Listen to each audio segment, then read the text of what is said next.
La coordination urbaine de l'environnement et développement durable en ville d'Uvira a planté plusieurs arbres ce samedi 10 décembre sur la colline Kanyamirimba dans le groupement Kabindula en chefferie de Bavira, territoire d'Uvira au site Kivu. Cette plantation d'arbres par cette coordination de l'environnement intervient dans le cadre de la commémoration de la journée nationale de l'arbre célébrée le 5 décembre de chaque année. En cette date, les agents de la coordination de l'environnement et ses partenaires procède à la plantation d'arbres sur ces coins du territoire d'Uvira pour protéger l'environnement. L'ego de la plantation a été fait par la coordonnatrice Francine Mwangaza Bidisadiki. Dans ce mot de circonstance, elle a appelé la population à planter des arbres chaque année pour maintenir la RDC au statut des pays solutions au changement climatique.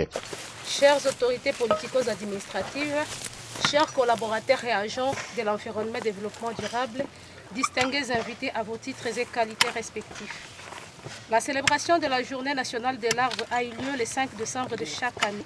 Mais pour l'an 2022, elle est célébrée dans la ville d'Uvira par la coordination urbaine de l'environnement et développement durable en collaboration avec ses partenaires en date d'aujourd'hui sous le thème national « Planter un arbre », c'est contribuer à maintenir la RDC au statut de pays solution.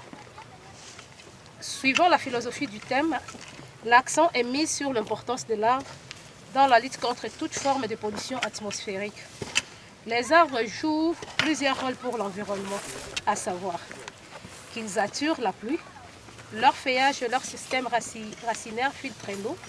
Ils jouent également un rôle de stabilisateur pour le sol et bien sûr, ils abritent une flore et une faune exceptionnelles. Les arbres sont importants pour l'environnement du fait qu'ils sont producteurs d'oxygène, de purificateurs d'air et de véritables sources de vie.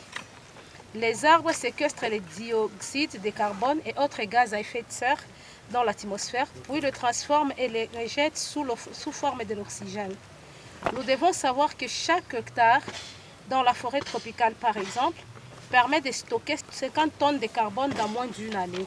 Abattre les arbres provoque une réduction de l'évapotranspiration, ce qui entraîne une baisse des précipitations, surtout dans les zones placées sous le vent, comme la ville d'Uvira. Les arbres sont le poumon de notre planète grâce à la photosynthèse qui aboutit à la libération de l'oxygène. Ainsi, moins il y a de forêt, moins de dioxyde de carbone est capté par les écosystèmes forestiers et donc moins d'oxygène est libéré. D'où je nous invite à devenir de grands dendrophiles en plantant les arbres chaque année en vue de maintenir notre beau pays au statut de pays solution au changement climatique. Après ce discours de circonstances, Francine Mwangaza s'est livrée à la presse locale. Dans une interview à actualitéouvira.net, elle a expliqué la quintessence de cette célébration. La journée de l'arbre est célébrée chaque le 5-12 de chaque année et sur le plan national. En fait, le sens que nous donnons à cette journée repart de la thématique nationale qui a été évoquée pour cette journée. Au fait, pour cette journée, la thématique, donc la journée était célébrée sous une thématique de planter un arbre. C'est plutôt maintenir la RDC au statut de pays solution. Et là, comme maintenir la RDC au statut du pays solution, nous nous sommes dit, en tant que service de l'environnement du milieu, on ne pouvait pas laisser passer ça inaperçu.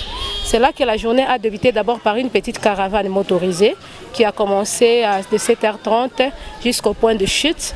Le point de chute, on a vu, comme on a regardé d'abord sur le point de nos collines. Nos collines sont vraiment dénudées. On a essayé un peu d'identifier le site à haut risque d'érosion. Et c'est là que nous nous sommes dit qu'étant donné que la thématique cadre avec le reboisement, Uvira aussi, on ne pouvait pas rester en arrière sans pour autant mettre la main à la pâte et en mettant les plantiers de la sol pour pouvoir lutter d'une manière ou d'une autre aux érosions et aux perturbations climatiques qui est resté un fléau à l'échelle mondiale.